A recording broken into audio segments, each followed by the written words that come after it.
ये कहानी है एक ऐसे मुसलमान साइंसदान की जिसने ज़मीन, सितारों और इल्म के राजों को समझा।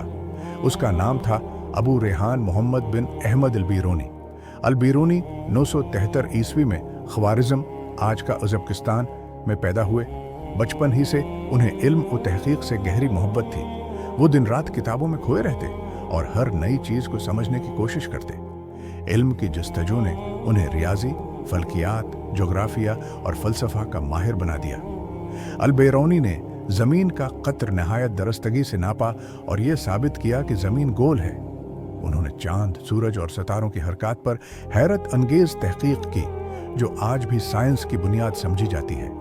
उनकी मशहूर किताब अल-क़ानून अल-मसूदी फल्कियात पर एक अजीम कारनामा है, जबकि तहकीक माल हिंद में उन्होंने हिंदुस्तान के इल्म, ज़बान और तहजीब पर गहरी तहकीक की।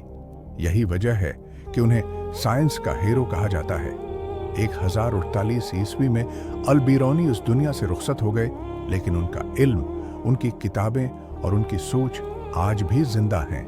अगर आपको मुस्लिम साइंसदानों की तारीख पसंद है तो मेरे चैनल को सब्सक्राइब करना न भूलें।